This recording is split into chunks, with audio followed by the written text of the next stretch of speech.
Magandang araw po. Narito na po ang magiging lagay ng panahon ngayong hapon ng Sabado, February 1, 2025.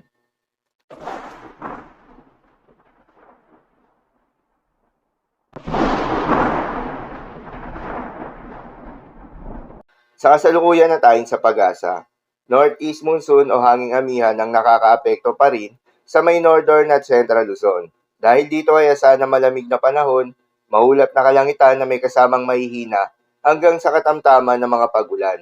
Habang easterlies naman o yung mainit na hangin galing sa may karagatang Pasipiko ang nakakaapekto naman sa lalabing bahagi pa ng ating bansa. Dahil dito ay asahan yung bahagya hanggang sa maulap na kalangitan na may kalat-kalat na mga pagulan at thunderstorms. Magandang balita naman dahil ayon sa pag-asa ay wala pa rin tayong binabantayan na low pressure area o bagyo sa loob o malapit sa Philippine Area of Responsibility na maring makaapekto sa ating bansa. Samantala yung binabantayan natin na sama ng panahon na nagbabanta ngayong unang linggo ng Pebrero ay posible pa ring mabuo sa may timog silangang bahagi ng Philippine Area of Responsibility. Ngunit mababa naman yung tsansa nito na maging isang ganap na bagyo base yan sa pinaka-latest Tropical Cyclone Threat Potential Forecast na inilabas ng pag-asa. Atin pa rin babantayan na magiging development nito kung matutuloy o hindi. Paalala lamang po na ang mga nasabing forecast ay posible pa pong magbago. Kaya naman patuloy lamang magantabay sa mga update nating ilalabas at ng pag-asa.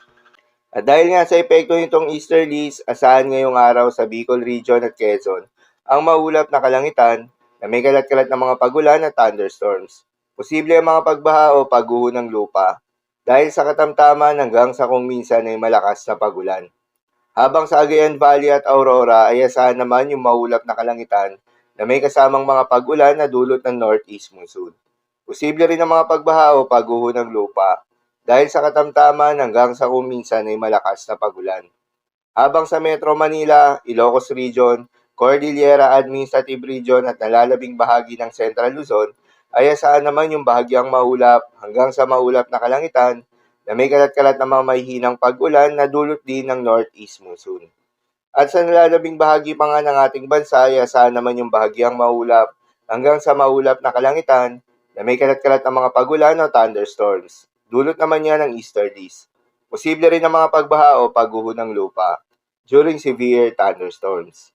Sa mga apektadong lugar, iingat sa mga posibleng banta ng pagbaha at pagguho ng lupa. Lalong-lalo na sa mga lugar na inuulan na noong mga nakaraang araw pa. At para naman sa magiging lagay ng mga dagat baybayin, ayon sa pag-asa ay wala nang nakataas na gale warning sa anumang seaboards ng ating bansa. Ngunit iba yung pag-iingat pa rin sa mga papalaot ng mga kababayan nating mangingisda at yung may mga maliliit na sasakyan pandagat, lalo na sa may seaboards ng Northern Luzon, Eastern seaboards ng Central at Southern Luzon, pati na rin sa Eastern seaboards ng Visayas, dahil inaasahan pa yung katamtaman hanggang sa maalo na karagatan.